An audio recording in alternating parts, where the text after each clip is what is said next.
Oh, yeah. Actually, I had a chat with one of the He's 4 years younger. financial people at VTrans, and they tell us because of the FAST Act, we have all the authority for bills. The transportation money is not in effect with it. Some of the transportation staff may be over on the government side, but the ones who they need to talk to have been there and they're answering the phone, they're paying the bills. I'm glad to hear that was Because we're authorized. Yeah, absolutely. Yeah, it's beautiful. It's beautiful. I mean, Williston's out for almost Terry been out there, it's like 20 years.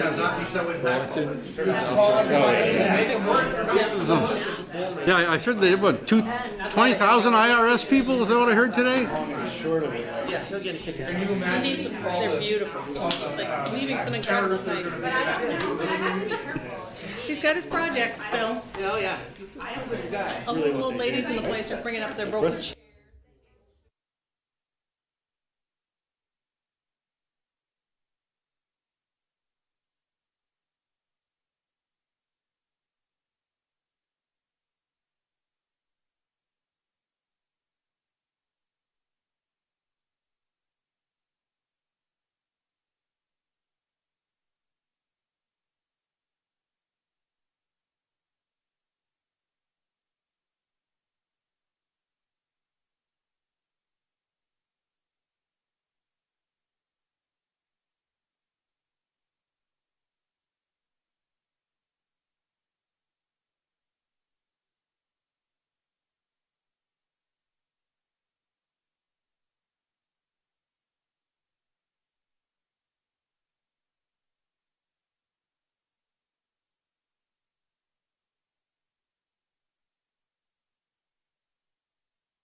Do with their budget. January 16, 2019 meeting of the Chittenden County Regional Planning Standard Commission. operating procedure on part of the state. First item on the agenda, are any changes to the agenda? Are there any? Hearing none.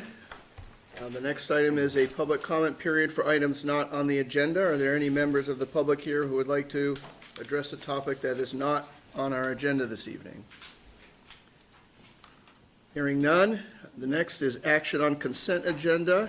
Are there any, does anybody wish to remove any of the items from the consent agenda? Move approval of the consent agenda. Is there a second? I'll second. All in favor, say aye. Aye. All opposed? Tony? Aye. Chair, just as a point of member Yep. communication, everybody should know I'm also acting as the Essex Junction alternate, Essex Junction member. We should have you bring like a sock puppet when you do that, so you can. I can say really be. Yeah, this way, no, it's here. And just, For that, everybody's clear that there was a slight change in the limits of the study? Yep, yeah, and there were new ones that were passed around. The red highlighted one, you mean? Red highlighted. Exactly. We're not allowed to discuss that, though. I know. Next item is approval of our November 28, 2018 minutes. I move approval with any edits. Are there any comments, changes, Any questions? Catherine's changes. I have to abstain, I wasn't here. That's all right. You can't read. Well, that's true. I should have done that. I read them to find out what happened anyway. In lieu of Catherine, anyone else? Hearing none, all in favor, say aye. Aye. Opposed? The ayes have it. Next up are our mid-year adjustments with respect to the budget and the fiscal year 19 UPWP. Did anyone abstain? You didn't ask. Oh, I'm sorry, abstentions. I was just seeing if you're paying attention there, Bernie. You don't have to abstain because you're not here. You can if you want, but you don't have to. Oh, said Bernie? We got to that. So, you gonna take this away, yeah, work Charlie? program, I'm sorry. Yep. Yeah, there's an updated memo in front of you, I hope. So one pager. You may or may not recall, but every year, in the middle of the year, we do an update to our work program. We usually have a few tasks that have kind of been asked for that have come into the work program, or some changes, or there may also be a couple tasks that have fallen out. So in the document, the big document, I'm not gonna walk through it line by line, because I care about you too much. Yeah, but so if there are any questions on that, please let me know. And you'll see in the revised memo, we have a few little financial tweaks as we were just adjusting some dollars different than what your document says. So a few $1,000s in different tasks, and the overall budget changed just a little bit in terms of the MPO work. So any questions?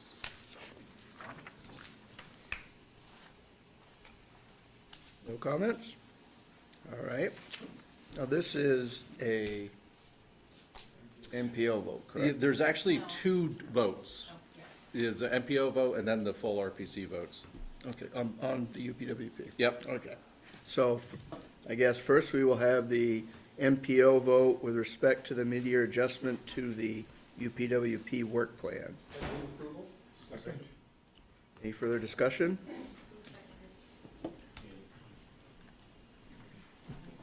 Hearing none, all in favor say aye. Aye. All opposed? The ayes have it. And now for the RPC approval. That's only MPO members, and I will list the votes. Right. Correct. And it was unanimous.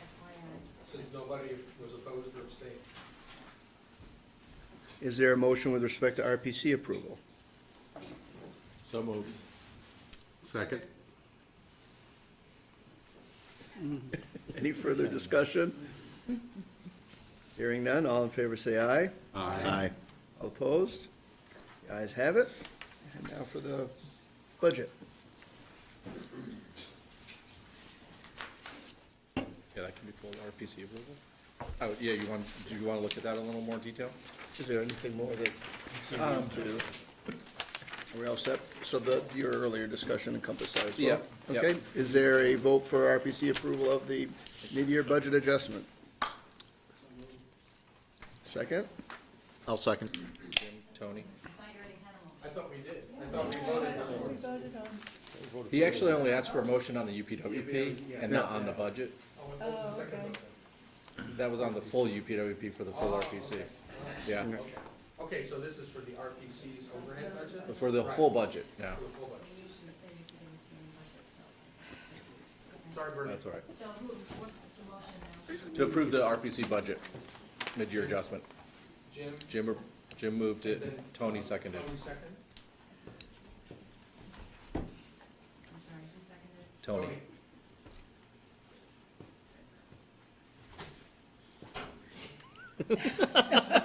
We're just testing the systems, Bernie. Get our money's worth out of you tonight. Is there any further discussion? Any questions? Hearing none, all in favor say aye. Aye. All opposed? Ayes have it. Next item is the Richmond Town Plan approval, confirmation of planning process, and determination of energy compliance. Emily will address this. All right, so, thank you. You have before you the Richmond Town Plan, glad you arrived in time. And we have three things, as was mentioned. The first is the approval and confirmation of this plan, which is something that you've seen quite often for plans that are in front of you. And we have staff review of that aspect of the plan that was included in your packet. I'm happy to answer any questions that you might have on it. The third item in here is a determination of energy compliance. As you might remember from our ECOS plan process, we now have our own energy compliant plan, and with this, we get substantial deference on our land use policies before the PUC, and we're able to also grant this to other municipalities that meet the requirements of having a determination in their own municipal plan. So Richmond is our very first municipality that has chosen to do this. They've worked quite extensively with Melanie on this, and now that the plan has been adopted, we're able to review it against the standards that the Department of Public Service puts out. We've determined that it does meet them, and we're able to give them this determination as part of our approval and confirmation process. So you have advised, the Planning Advisory Committee and staff both recommend that the plans meet all the standards for approval, confirmation, and determination. I'm happy to answer any questions about the process. Otherwise that's all. Any questions, comments?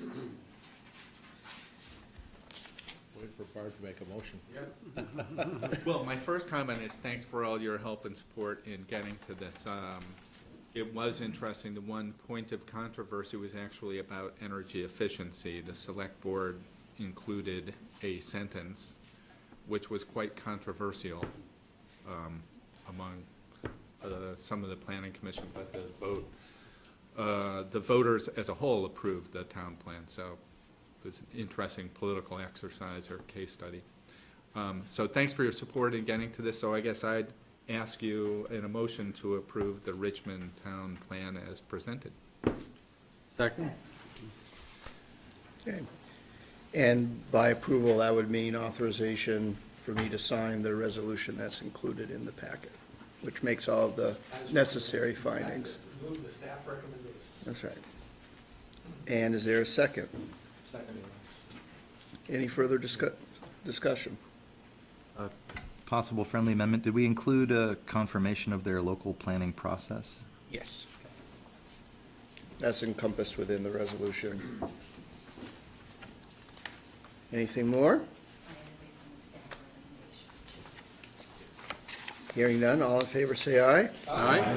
All opposed? The ayes have it. And again, this is only the municipal lots that are on this. We're getting complicated, huh? One of those nights. Next item on the agenda, the Clean Water Advisory Committee Membership Guidelines Recommendation. So there's a little memo in your packet. You'll remember I'm gonna say it was maybe back in the spring, was it, or was it the fall? Sometime in 2018. Yeah. There was a discussion, yeah, it was, right, October, at this table, and we adjusted the quack membership as a board. We then asked them to come up with some more guidelines. I think these were some suggestions that were tossed to the quack, and you'll see that it wasn't a unanimous vote, but it was 15 for, 2 against, and 2 members abstained to approve the 4 criteria or guidelines for non-municipal members of the Clean Water Advisory Committee. And so this is just coming back to you for board approval of these guidelines for future non-municipal members. Yeah. Is there a definition on recommendation for the fourth part of the recommendation? That was, How primarily is defined? no. I was gonna ask the same question, because by design, these organizations, their entire mission is to lobby for water quality. So I don't understand how how that last one works. And maybe you're thinking about a particular organization, I'm not sure, but that was really the primary topic of debate at the Clean Water Advisory Committee, that I think they were, yeah, that they were asking some questions of that. So I'm looking at Brian a little bit because he was there, but Yeah. I don't think they reached any better resolution other than they know it when they saw it. Yes, I think you can speak for at least one of the people who was outvoted. I thought 4 was covered within 1. I hadn't looked at it at John's point of view, but I think that still sort of applies. If you're a lobbyist and your primary focus is watersheds in Vermont, then you're gonna fall under the first of those 4 categories, for lack of a better word. And Don expressed it pretty well, that he didn't think there was any point in limiting the membership, and having that 4th one in there as sort of a negative to perhaps keep the membership down wasn't necessary. Now, it's my understanding that these are guidelines, so it's Yep. stuff that is taken into account as the quack would evaluate, and ultimately the commission would evaluate whether a particular. Correct. I have no problem with that, I just, is No. it 50.001% of their activity? Is it, Right. 60? Is it 75? We'll have to develop that Is over it time. 25? Can you say primarily it's 25? I just am wondering what they were deciding, that's all. And I- Because, I just, as a municipal member, okay, of the organization, my municipality would be a member, I would hate to see just political organizations become voting members of the Clean Water Advisory Committee, for whatever reason. Right.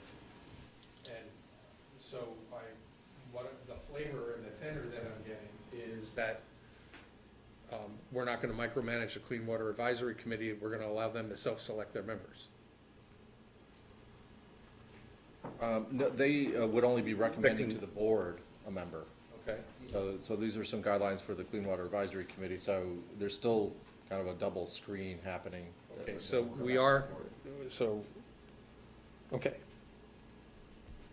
I mean, and I was wondering, so if you're a member of the Clean Water Advisory Board, you are a voting member. We don't have non-voting members except for, Yeah, and that was another topic that they kind of flirted with addressing, and then they stepped away from it and just decided to approve these 4 guidelines. Yeah. Because that could have been part of the solution, would be maybe they're not voting, but they didn't end up there, they just sort of recommended these 4 guidelines. Trying to respect the committee's process. so the primary guideline is that they're interested in watersheds. Well, and I think number 2 is, and 3 are both important in that they're trying to have organizations that are actually actively partnering with municipalities in furthering water quality projects. So I don't wanna, or Given that as their mission, how is that not lobbying? I mean, they We're work, talking they about come projects, to not our towns policy. and they lobby in favor of these things that they want. They talk to our leaders, I mean, lobbying can be a dirty word if you want to look at it that way, but it's also just a process of what people do. These organizations, and I'm not speaking against them, I support them, but their whole mission is to lobby for water quality. So if they're primarily engaged in, that political and that's what they do. Well, isn't that what, when Charlie goes to Montpelier, isn't that what he's doing on Right. behalf of our municipalities Right. and our? And I think it's a question of no, whether you know. you're a 501c3 that, is We don't not lobby. supporting a political candidate, and, We don't lobby. well, we're advocating.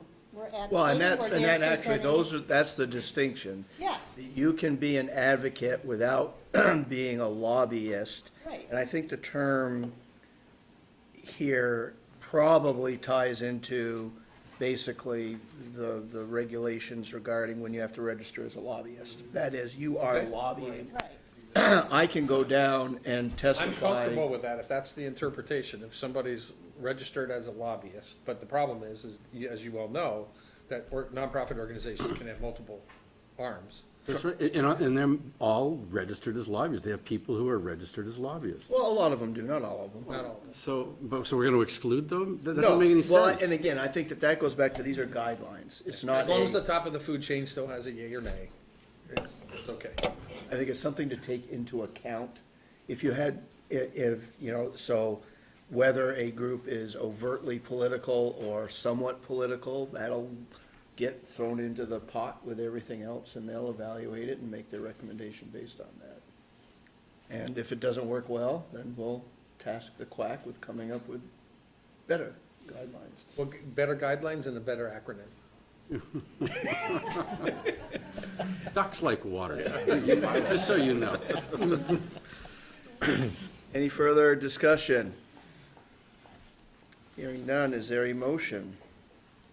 I'll make a motion to approve the guidelines as recommended by the quack. I'll second that. Further discussion? Hearing none, all in favor say aye. Aye. Opposed? The ayes have it. Next up is the Commission on Act 250, the next 50 years, and its recommendations. Regina is going to be the master of ceremonies for this. And she did give you a one-page bulleted list. It's Two. Well, yeah, I guess, one piece of paper. She spared you the other 74 pages Yeah, of. exactly. But this is kind of Details. a introductory 2 pages on top of the bill, the draft bill. That's a bolded list of what was coming out of this. Yep, so, what we're gonna do tonight is just give a little bit of an overview of some of the key points that are made in, 2 proposed legislations. One is from the Act 250 Commission, the other is from the administration's proposed bill as well. We'll talk about this again at the end, but essentially what we've got going on is an ad hoc review committee of the board members. So this is just an overview. That ad hoc committee is gonna work for the next 2 weeks on proposed recommendations for the board. Executive committee and PAC will review those in February, and then we'll be back here at this board next month with some recommendations. So I invite anybody to chime in along the way. Sharon, worked tons and tons and tons on this. Chris is probably pretty well aware of everything, and anybody else who's got thoughts, please chime in. I really just read through this stuff today. This is the most boring presentation. Lots of words, sorry about that. Only 12 slides, and we will see maps. That'll be the highlight. Okay, so Act 250 was originally enacted in 1970. So in 2017, the legislature charged a legislative commission, actually, to look at the legislation now that it will be 50 years in 2020. This Act 250 is the most amended legislation in the state, which is pretty interesting. So it has been messed Bless you. with, tweaked a whole slew of times, and its effectiveness is highly debated. So essentially, the Legislative Commission put together a whole report. They just finalized this a week and a half ago. It's a pretty in-depth report, and there are recommendations. Chris is showing it for anybody who would like to see. Even more. And it has no maps or anything. I didn't have the 19 appendixes that go with it. That's where you get all your maps. But the commission worked on this quite a bit. They did a whole lot of public engagement. BPA was pretty active. Lots of other advisors to the commission were pretty active in getting input to them. And so the report summarizes some data points and then goes into recommendations on changes in all areas of the law. So these are some of their findings from the data part of it. And it's pretty interesting. So we've got some environmental problems still. But one big component that kept coming up quite a bit, when this was first enacted in 1970, there really was not much other environmental regulation at all. Now we are in a very different environment, both at the municipal level and at state, federal level. I'm going to try to keep my opinions as much as I can off the table until we get to there. So this was a great summary, I thought, from Alex Weinhagen. He's the BPA legislative liaison, Vermont Planners Association. So I'll just let everybody read that for a second.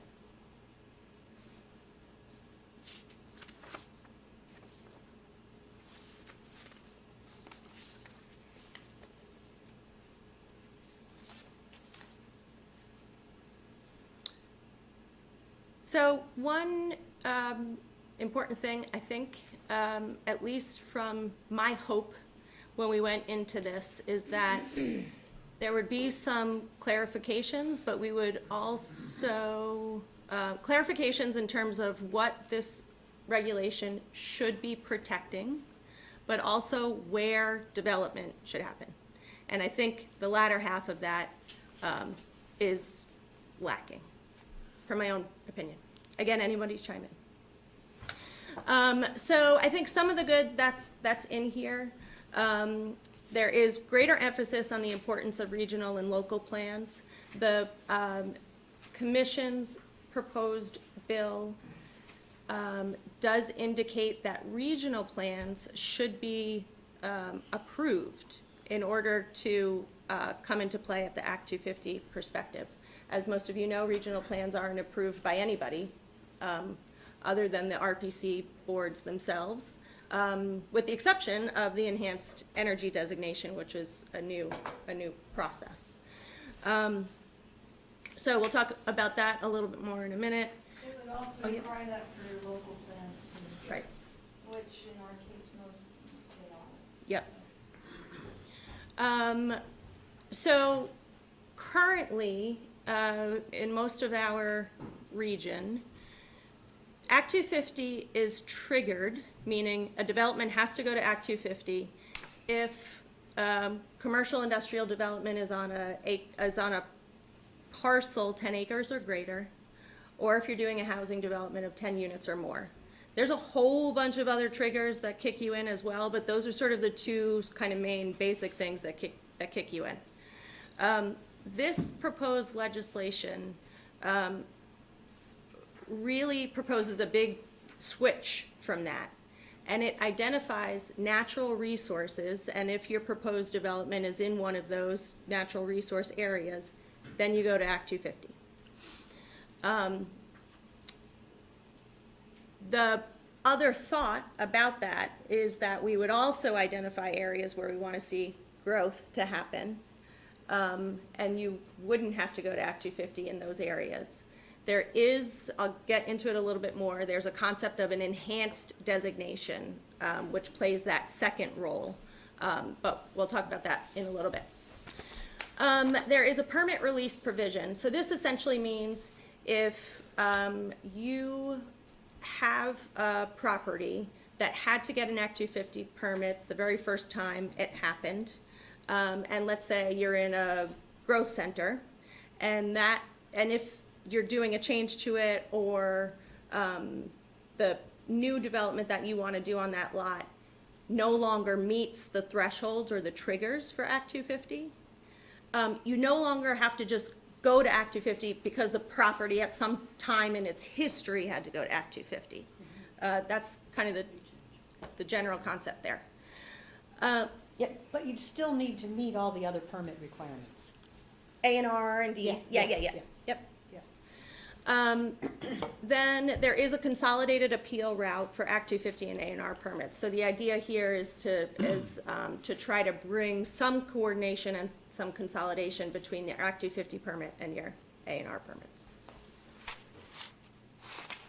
So some initial concerns, the decreased jurisdiction in existing settlements isn't super clear. The enhanced designation is really only tied to the state designation programs. Those are really, really small, limited geographically areas. And there's really no accommodation for areas planned for growth. So our map that's up on the room to the left, everything on that map outside of the green areas in our plan are areas planned for growth. I'll show you this on a map later, but the red areas, if you can distinguish on that map, are some of those state designations, and then some of those yellow areas are the village designations. But much, much smaller area than what we planned for here in our region.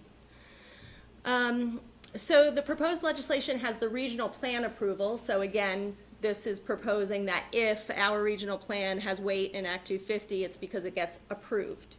And the approval body is the Vermont Environmental Review Board, which this bill proposes, this board replaces the Natural Resources Board, which we have now.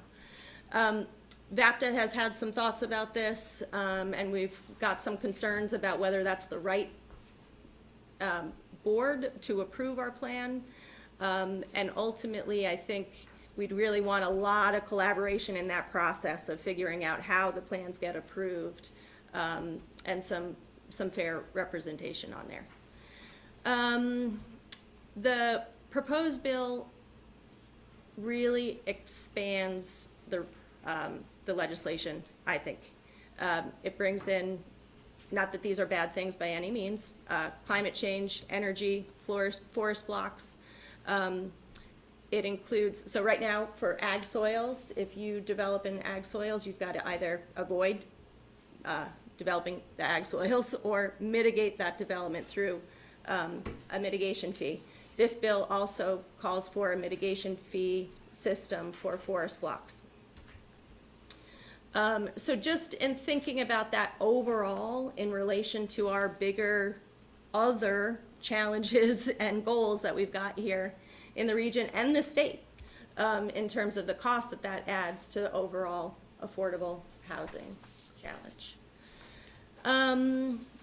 River corridors, so the state has been, A&R has been reviewing developments in river corridors. So just super, super quick, a floodplain is the area where a river goes up, floods, takes up area this way. River corridors acknowledges that rivers move and shift and evolve over time. So it's more of a horizontal area that the river needs. These maps have been mapped by A&R, but they're not tweaked with more accurate data that we have from geomorphic assessments that we've done quite some time ago. We've been waiting for that to happen. They have not adjusted that map data.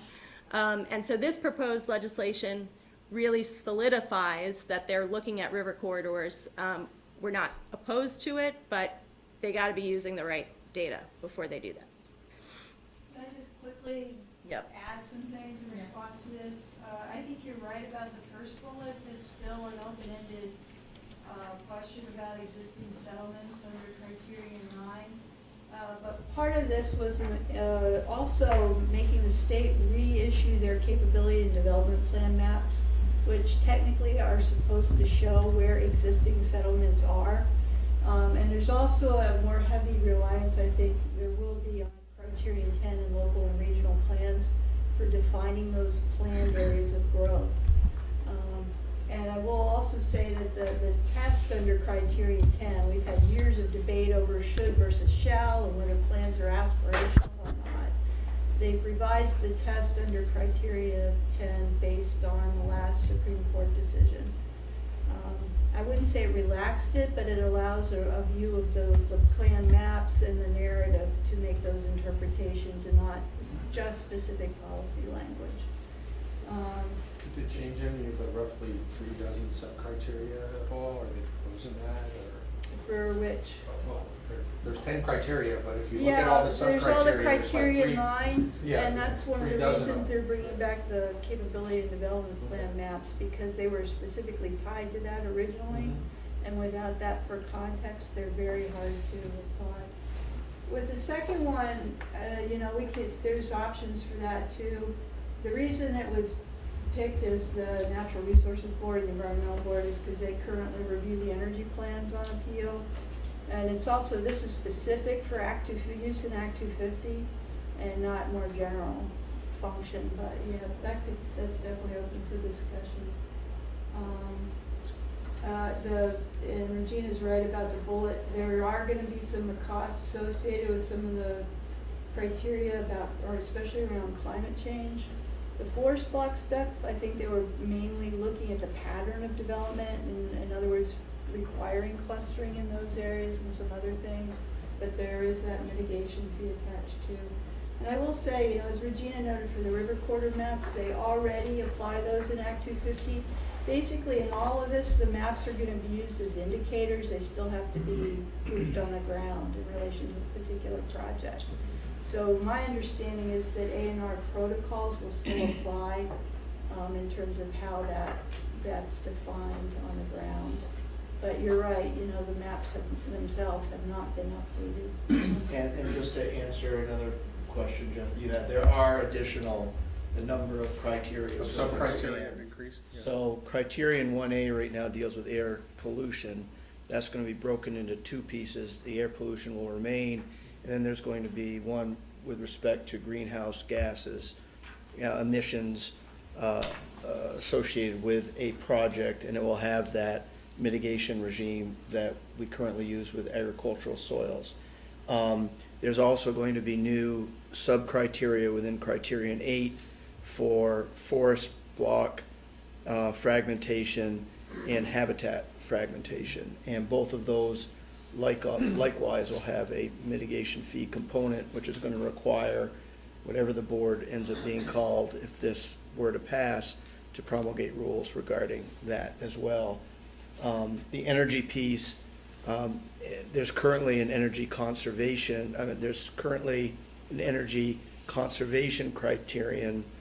They're also adding energy efficiency to that as well. So there are some more things that would be going into the process. There's also a proposal to drop the 2,500-foot threshold to 2,000 to cover some more regional areas. And obviously, there's a cottage industry and project sizing to not hit the triggers in the current Act 250. That's why we've got 75% of the growth not being covered by Act 250.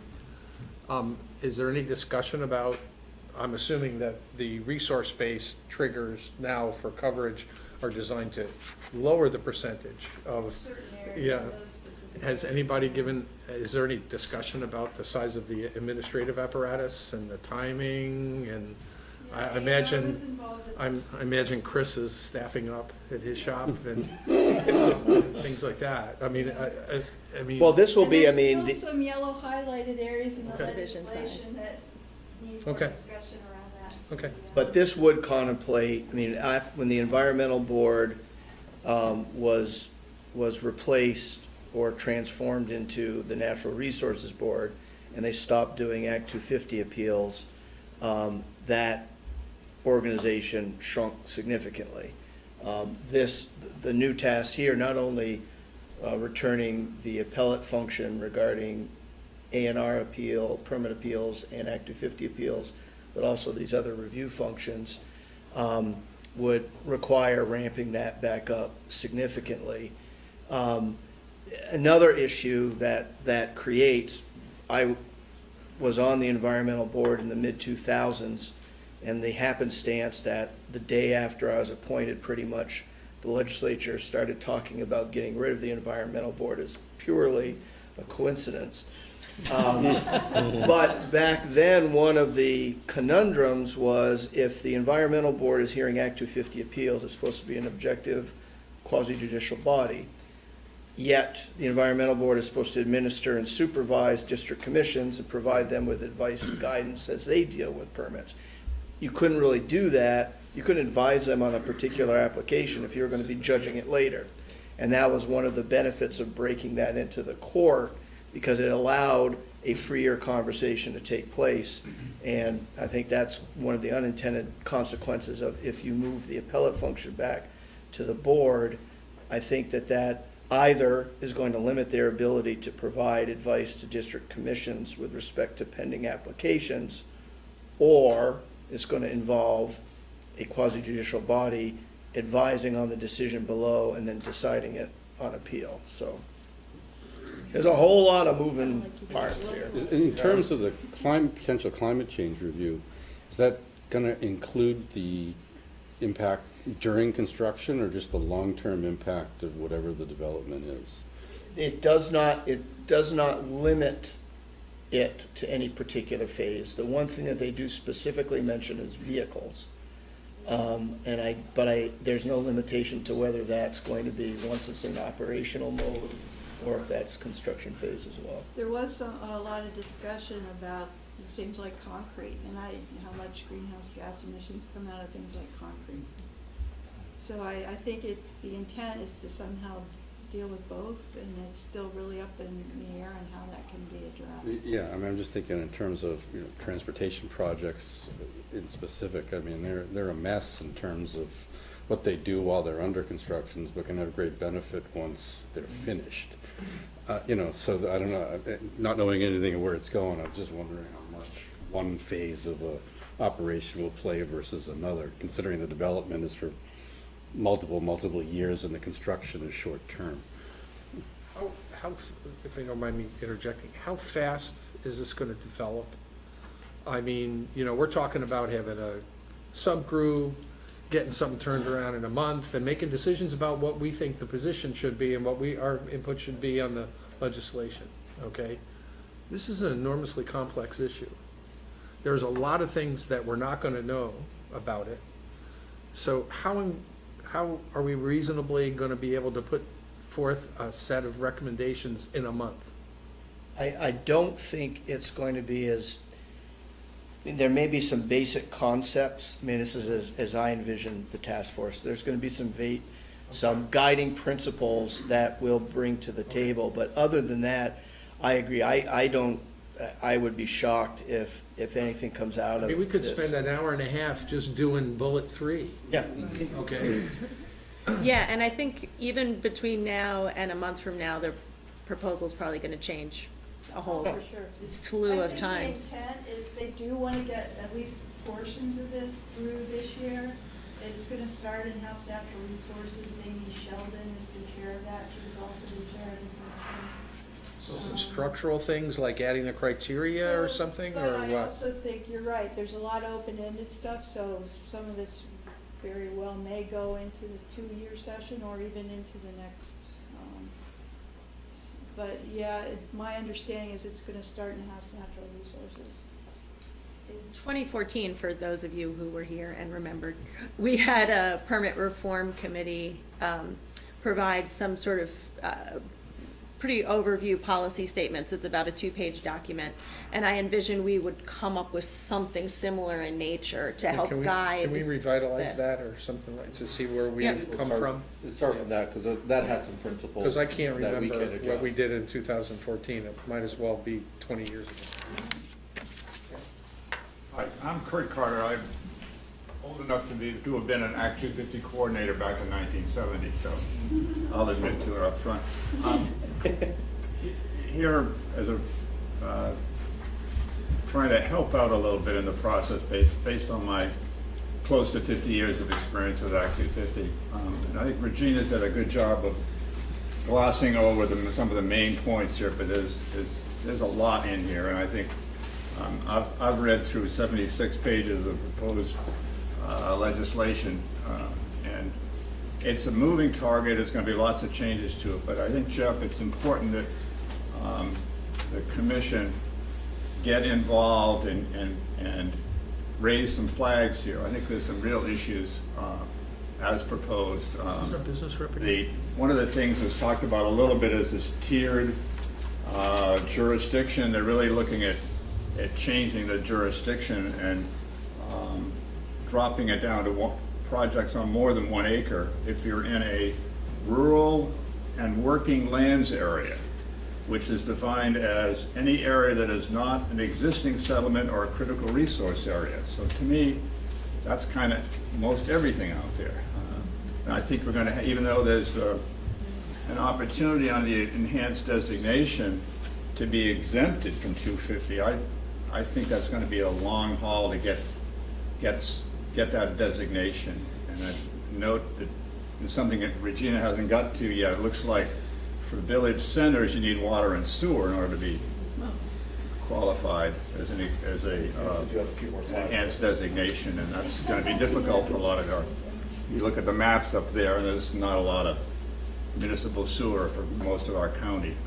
So I just think it's important to get involved and take a good hard look at this. I'll help out on the subcommittees where I can, just give a little bit of background to it. But I think it's important that CCRPC weigh in on this. There's some really ramifications here that it's pretty kind of loose right now and needs a lot tightened up.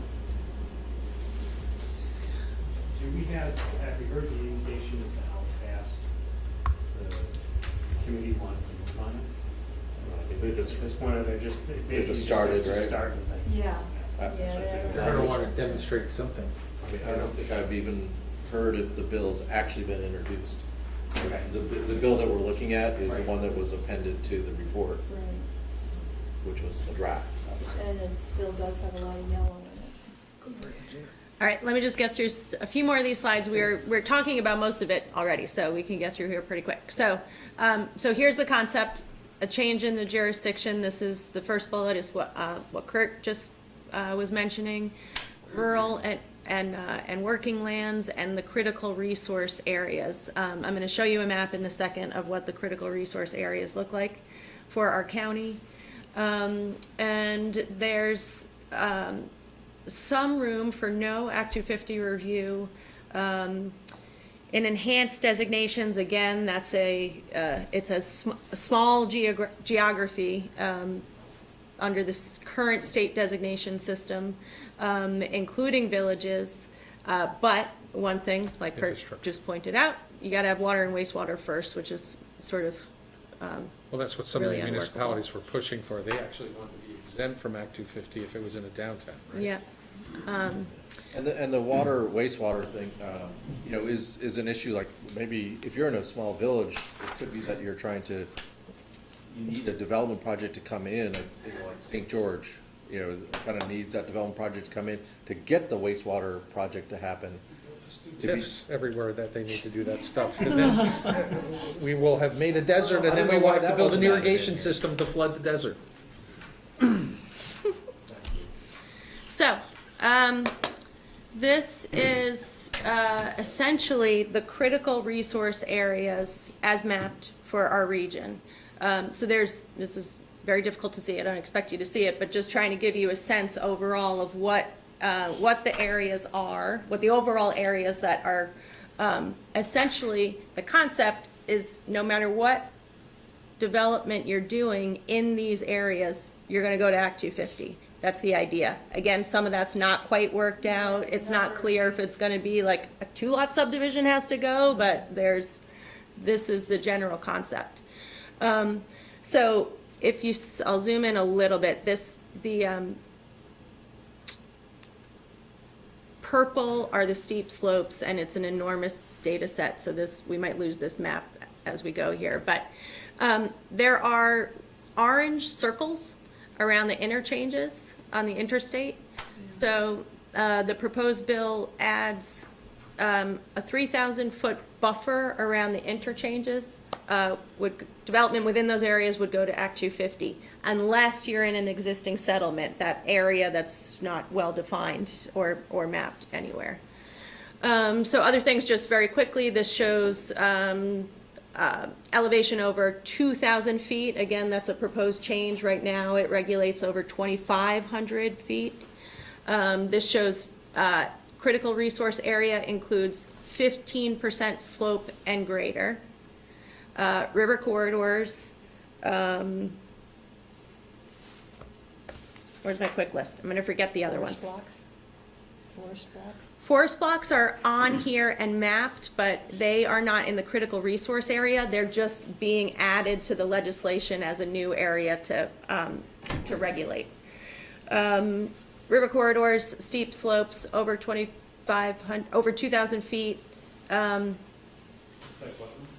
Wetlands, thank you. That's it is truly a critical resource area. So just for that real quick. Then. What was the blue? Oh, so that's showing under here. I turned on the state designations, so they're kind of hard to see. But you see those areas. The blue is right in Burlington. You see, well, Essex Junction. South Burlington. It's a little easier to see those over here on their own.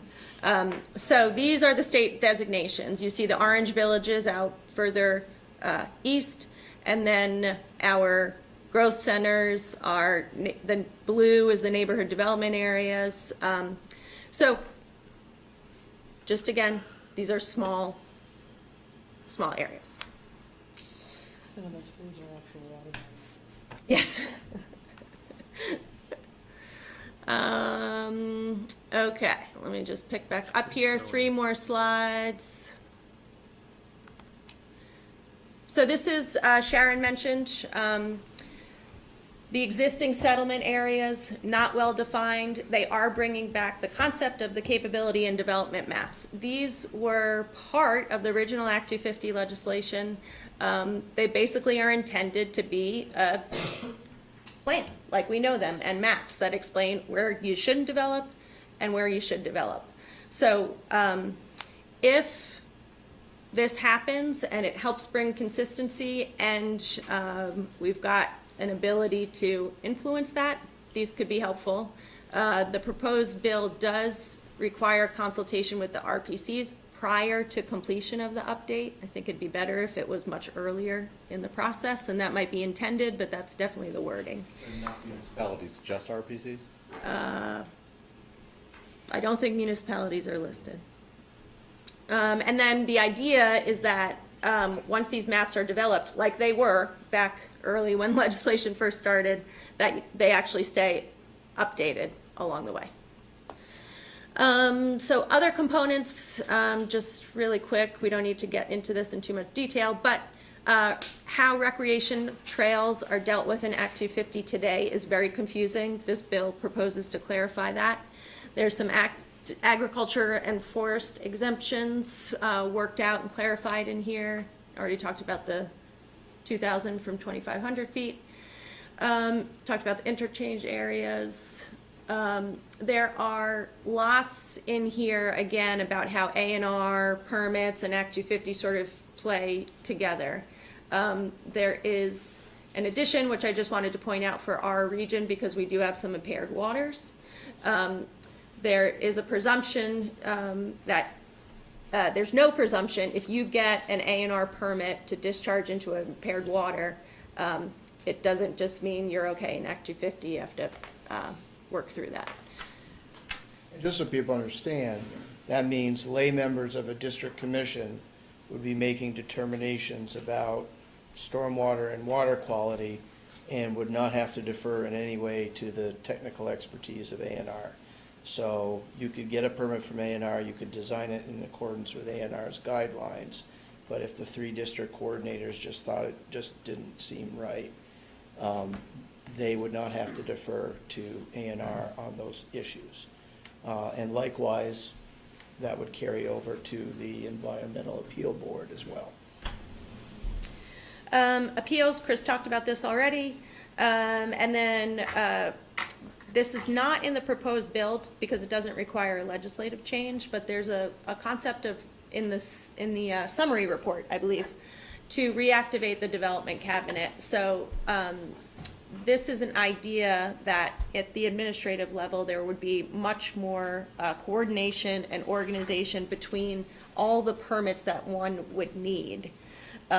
So that's the idea. We don't need to go into that too much detail right now unless you want to add anything, Sharon. Well, only that it's really intended to reestablish what used to exist. There was a group of staff-level folks under the development cabinet that used to coordinate the interagency review of Act 250 and 248 permits. And so there was one contact person if you were dealing with all the agencies that were involved. There was one consolidated review that was issued through their attorney. That's since broken down, and so now applicants and everybody have to go to a bunch of different people in every agency that you have to deal with under Act 250. So the intent was to try to reestablish that, just a coordinated interagency review process.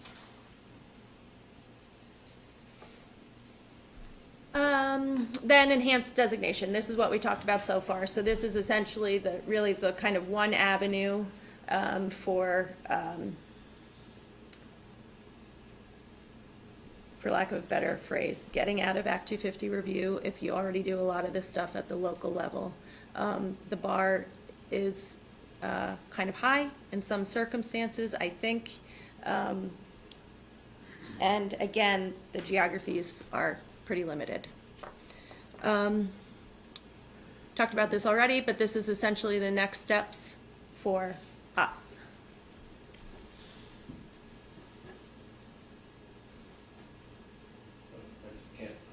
I was kind of struck that the commission didn't really look at the larger context of this. You know, like Act 250 makes a lot of sense to me in the context that it came about. We were in a high growth period, you know, after IBM and the interstate opened, you know, in the 60s and 70s, and it was trying to get control of that. Municipalities didn't have the regulations they do today. And I guess because I just came from another couple meetings where I was, you know, hearing things about our growth rates and what's happening in the entire state. Or lack thereof. Thanks. You know, which is that today's circumstance and context for this, I mean, this, and I started reading the report and I kind of got frustrated because it is starting from the presumption that we're in kind of the same place we were in 1970 and the same issues of high growth and sprawl and things are the things we need to get control of. I'm not saying we shouldn't have control of those. I'm just saying I'm not sure that we couldn't have used this opportunity to also address our current situation, which is that we are not growing as a state. Jeff, correct me as I talk, but you know, I mean, there's been some population growth in Chittenden County, but it's basically been offset by population decline in other counties, and I think that extends a lot to employment as well. So I'm not sure how this is helping the context that we are in the state of, you know, strengthening both our natural resources and our economy and our quality of life. So anyway, I saw no discussion of that really, the larger context, and so I'm not sure where to go with that other than be frustrated, but. Well, I know that in the findings that they had as sort of the foundation that leads into their various recommendations, what they were doing a lot of is they were taking data points, 1970 and now, saying how much things have increased or decreased, which seemed like a big number. but there was no effort at comparing that to anything. So it might have been the slowest rate of growth in the country or the fastest rate of growth. So you had, for instance, since 1970, Vermont's per capita income adjusted for inflation has nearly tripled. I'm not sure what that has to do with Act 250 except, and I don't know if tripled is a lot or a little for 50 years. Vermont's ranking among U.S. states for per capita annual income rose from 33 to 19. That's good, but it's sort of it stands alone. Vermont's population has grown by nearly half, and its workforce by more than half.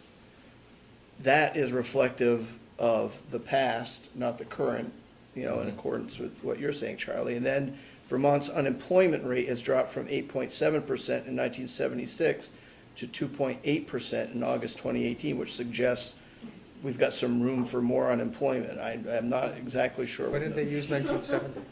What? Why didn't they use 1970 there? Why did they use 76? Oh, it doesn't go back 76 was right at the end of a recession, and it was one of the worst recessions that we ever had.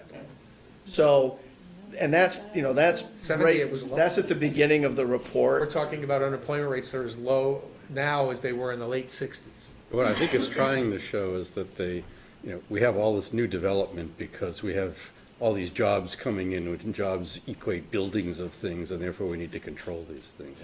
That's what that's trying to That's get for at. growth and wealth. Yeah, It's fun with statistics is what it is. Right, well, and then you had another one, and this was again with no barometer to measure. The relevance wasn't clear to me. Vermont's rate of land development has substantially exceeded its rate of population growth, with land development growing at a rate of from 2.5 to 6 times its population growth since 1982. And I don't know if that is in terms of grand list value or what it is. That's based on land cover data. So land coverage, okay, land coverage. Yeah. Vermont is experiencing significant creation of small parcels. Now we're going to pick a time period 2004 to 2016. 8,645 new parcels between 0 and 10 acres in size were created in the state. I have no idea what that means, other than 8,645 new parcels. Sounds like a lot. It's a big number.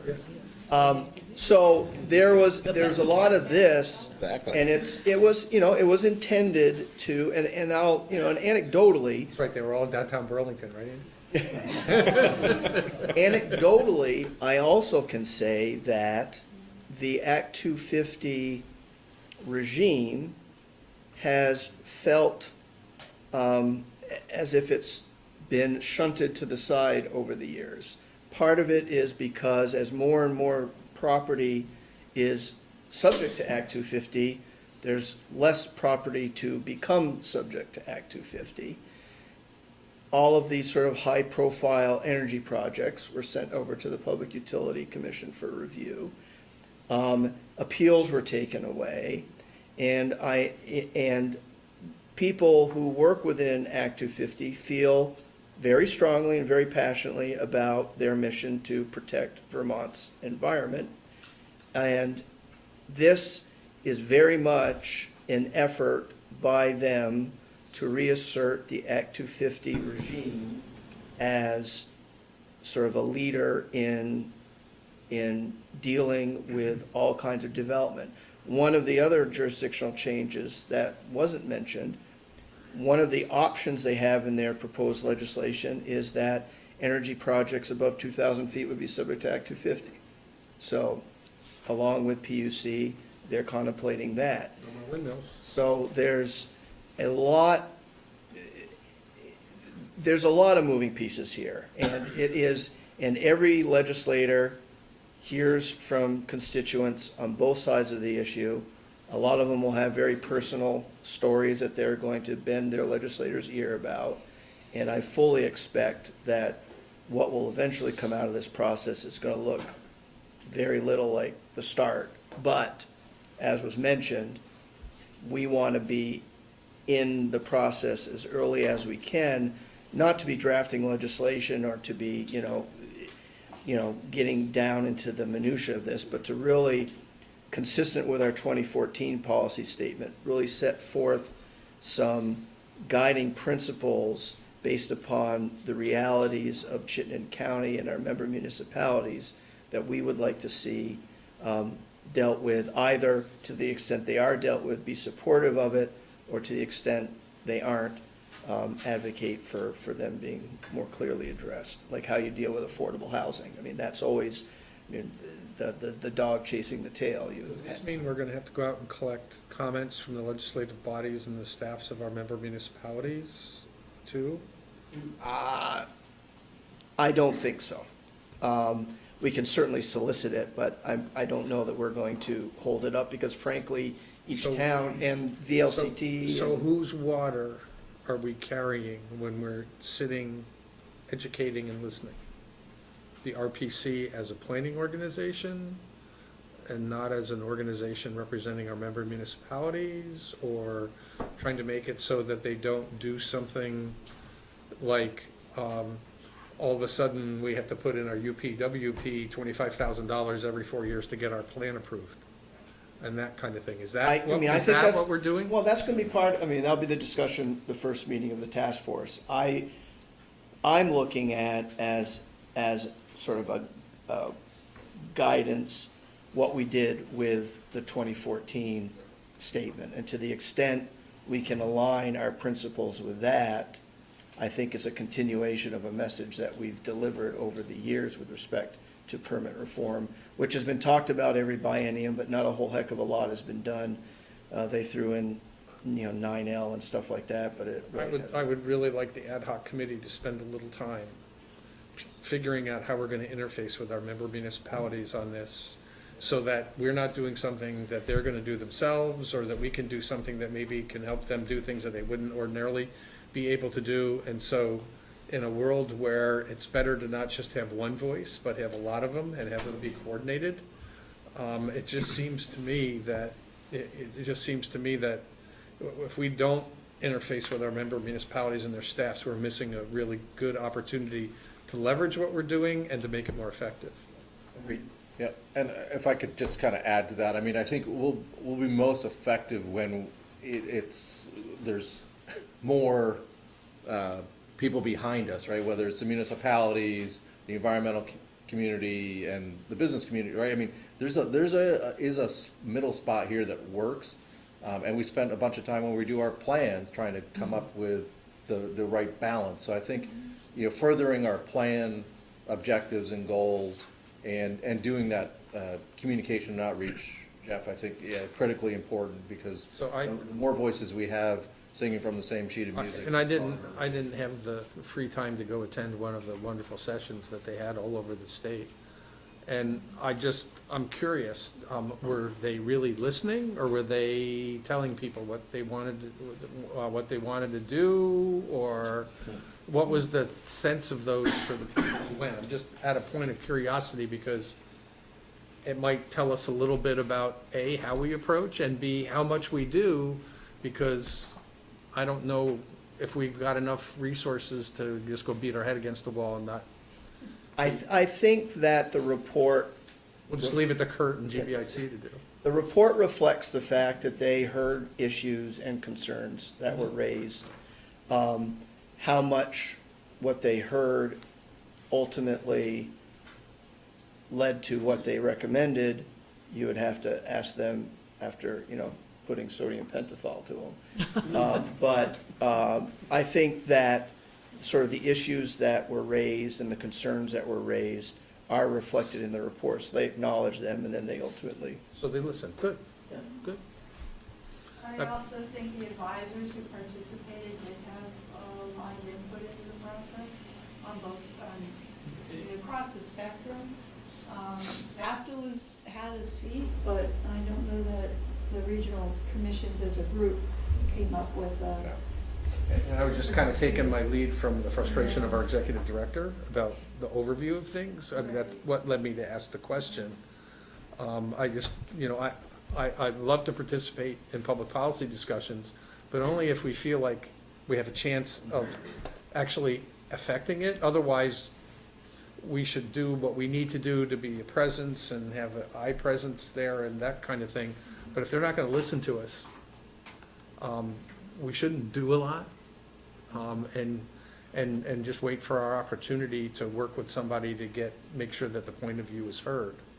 But if this is something where they're really talking about doing something formative, where we can have a contribution to it, where we can make it work effectively and achieve the objectives that we as an organization and our members want, I'm all for going in with all fours and having ad hoc committees and having things come to the board every month if it needs to.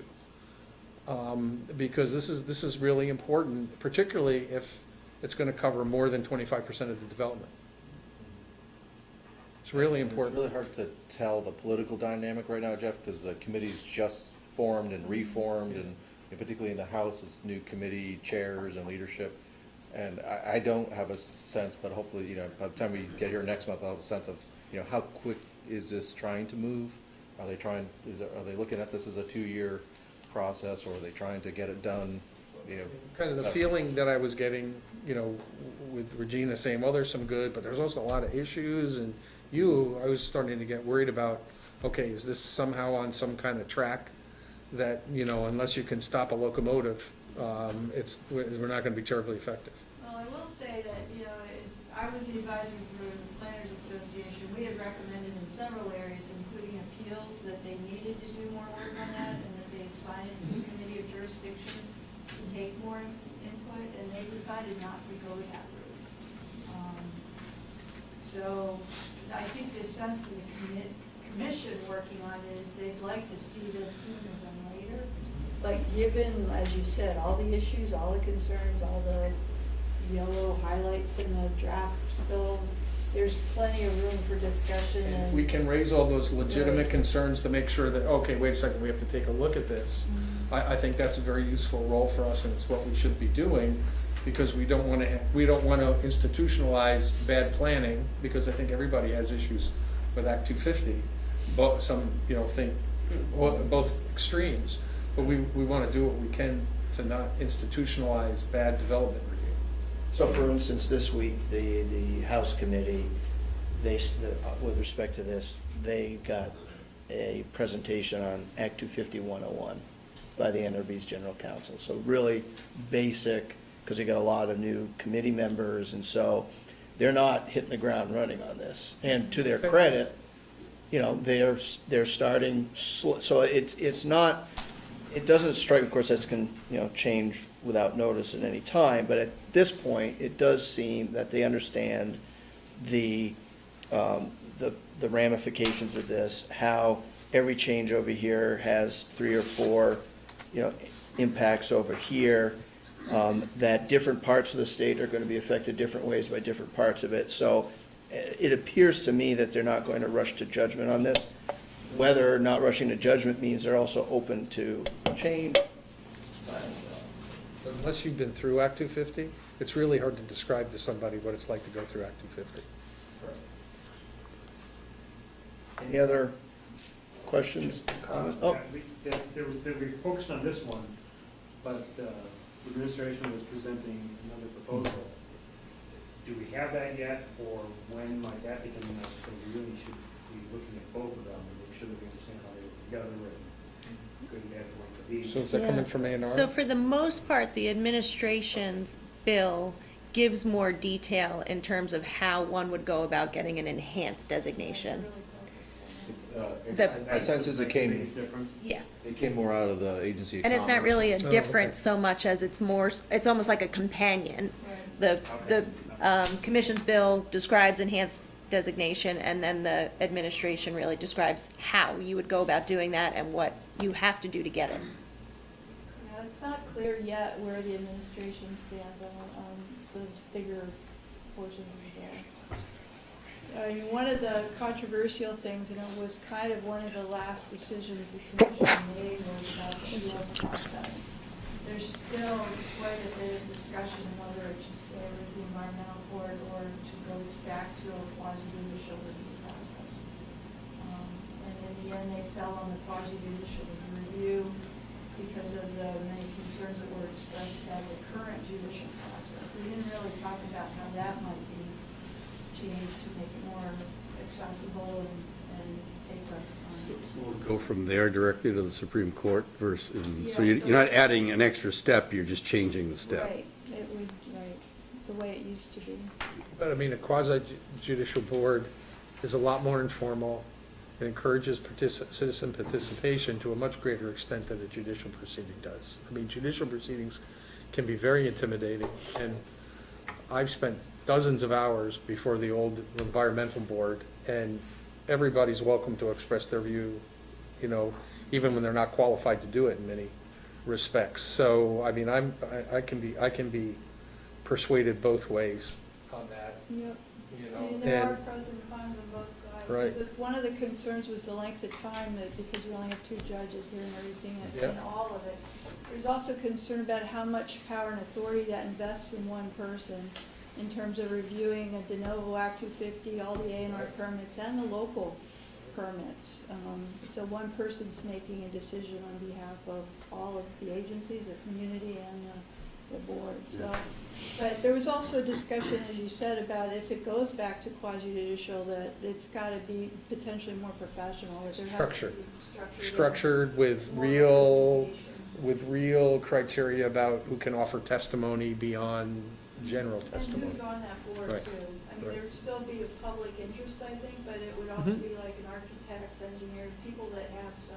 So you make expertise. facts matter more than just verbal testimony. Yeah. Exactly. Yeah. Understand. So, yeah, but that is still, and I know the Bar Association is opposed to going back to a quasi-judicial board as they testified. Who would have seen that coming? Yeah. No, I tell you what, though, it goes quicker through the court than, I mean, the practice before the former environmental board, as you'll recall, Jeff, was everything was done by pre-filed testimony. Yep. And if you want to see a lengthy, non-human being friendly process, go to a utility proceeding before the PUC sometime. Yeah.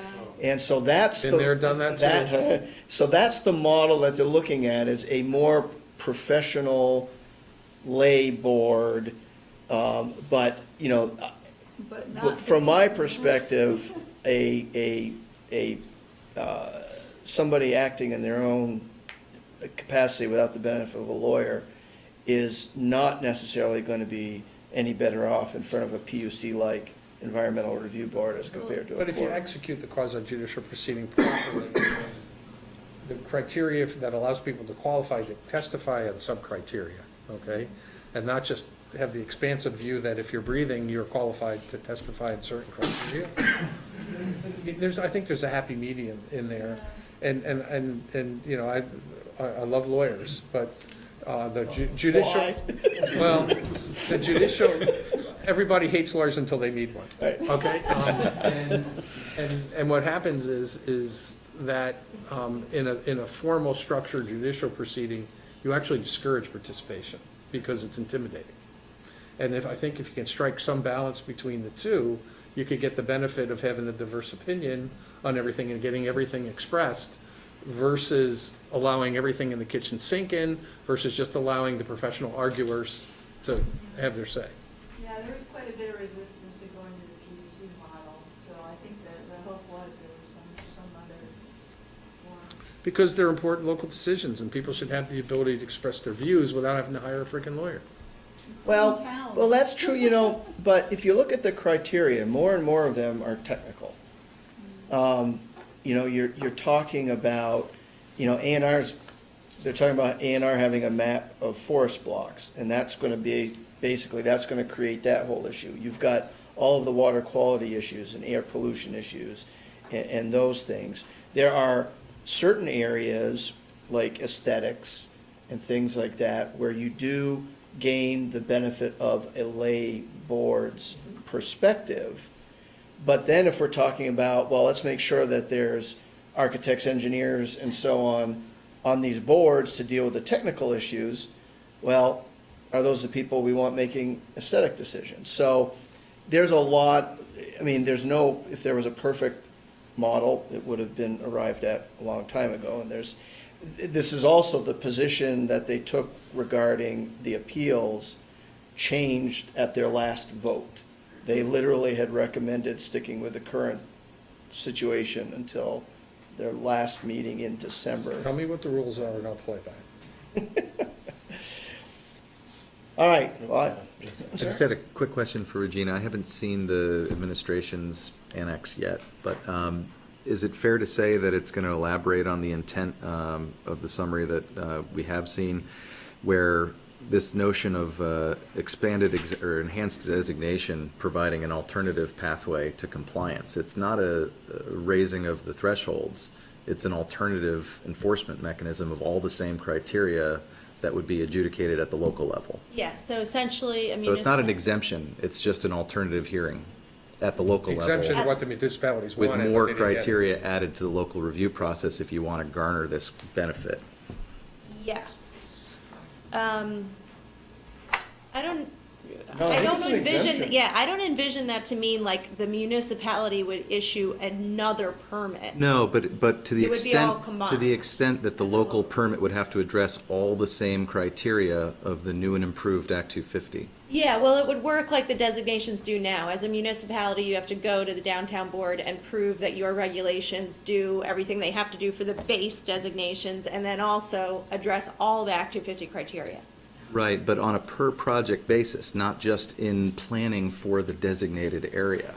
I mean, I'm thinking in terms of, we have this framework of, at the end of the day, are you making it easier to do smart growth and harder to do sprawl and fragmentation? That should be the filter we're looking at That here. was certainly the intent, and so I think it is on the area, not on a project. But my point was going to be around the current perverse incentives you have, where you create a higher threshold, a higher standard for development that falls under Act 250 jurisdiction than you do for development that does not fall under Act 250 jurisdiction, and that drives the cottage industry that Jeff describes, about how do you avoid jurisdiction at all costs, if at all possible, because you don't want to, say, build to a different energy code than the rest of the state, or have additional costs imposed in terms of climate mitigation than the rest of development in the state. You make it economically disincentivized for a project to fall under Act 250 if there's any way to design a project that wouldn't fall under Act 250. So it's a perverse incentive.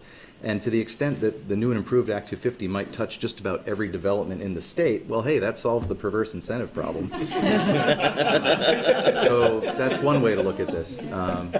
But my reading of this is that it's not clear whether you're exempted from Act 250 or you're just required to have a bunch of new conditions on your local permit to touch all the same bases. And it is true that the municipality is going to the table and saying, in this area, we are meeting all of this. And so, although actually some of them actually say you have to prove that your regulations are getting to that level of standard throughout the whole town.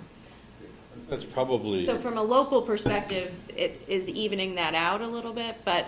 probably it's nothing still more too- than a way to try to get away from two-stop shopping and keep it to the one-stop shopping, which is one of the prime criticisms that a lot of people make of Act 250. That, to me, that would be a completely political decision, is there, go once and do it where you say you want to do it, which is local, and you don't have to come to the state. That's all it's probably trying to say. Wait till next month.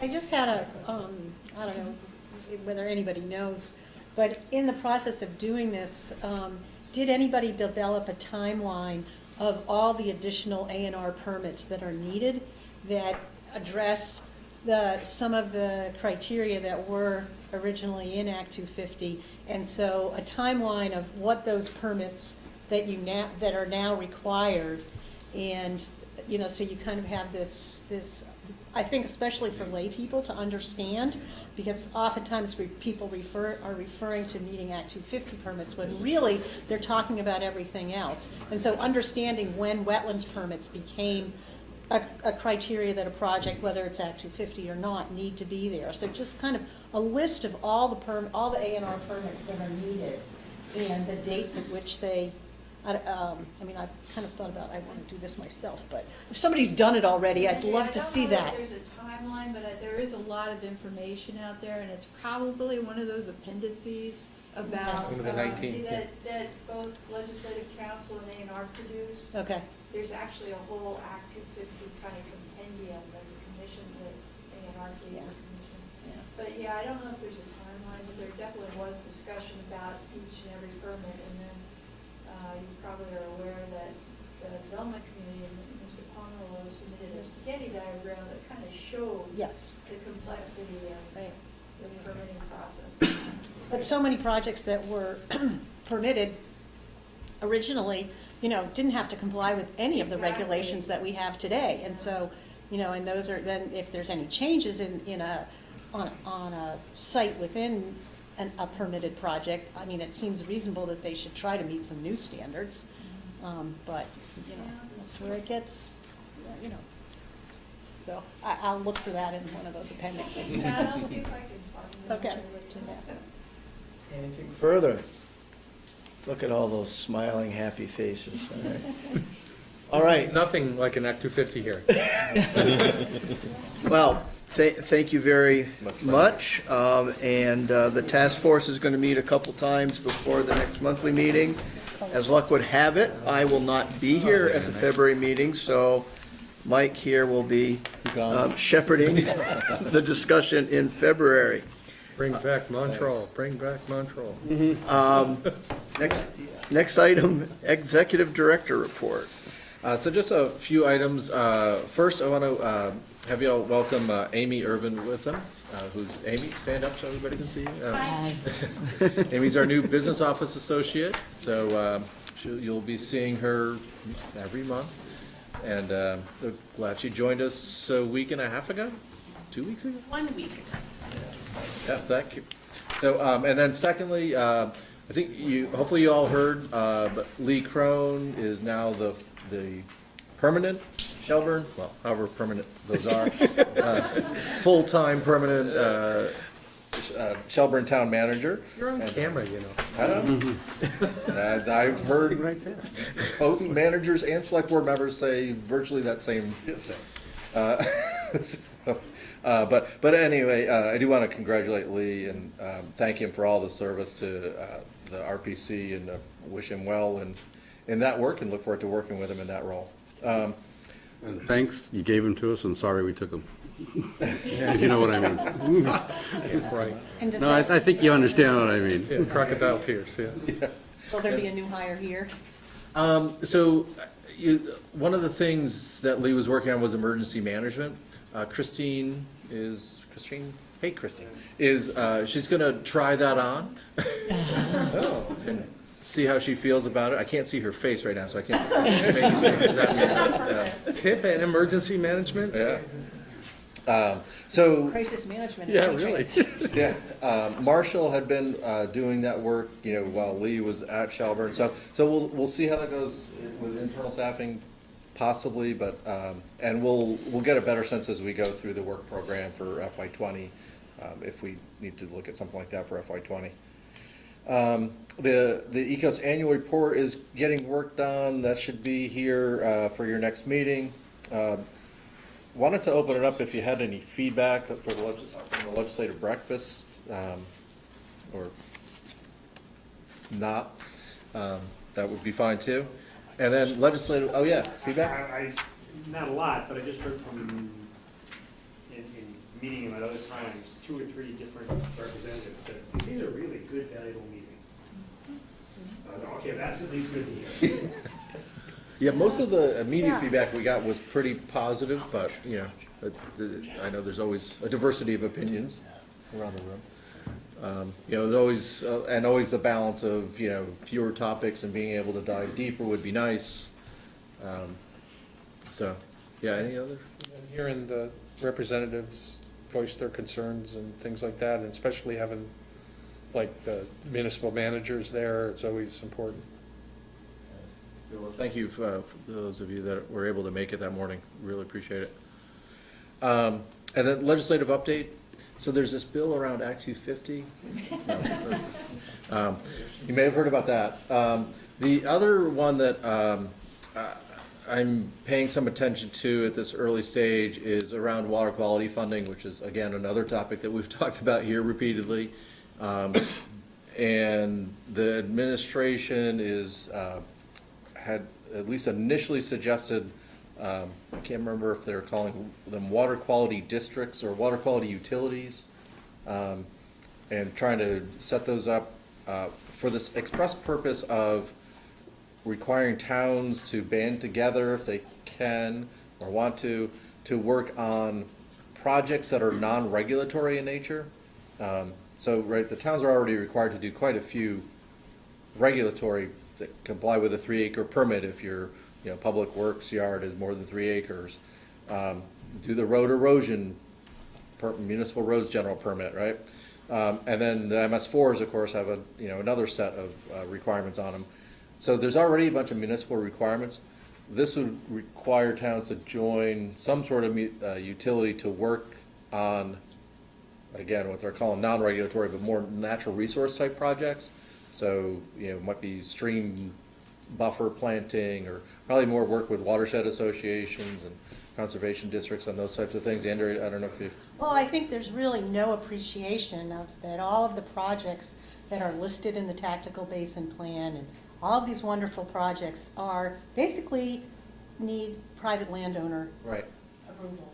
And, who is going to do that? And, we're asking municipalities to band together, but really who we really need to be engaging and working with are private landowners. Yep. So it feels like the list of tasks that, have potentially been identified, but, it's just a ton of work with people.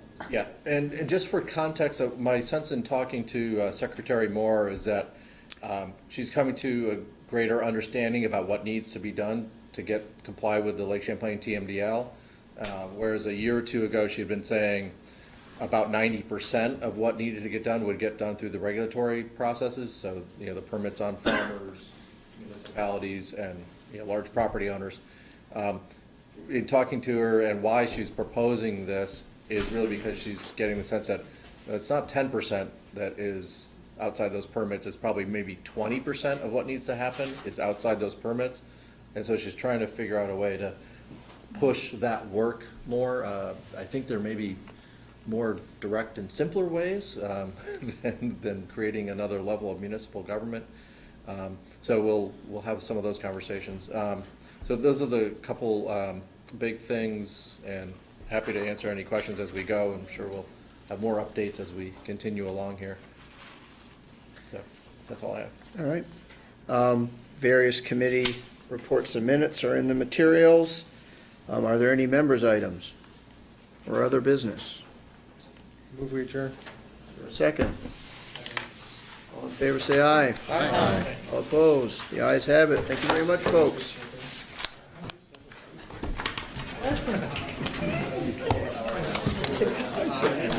So I look here. She's got water quality funding. What is it? We're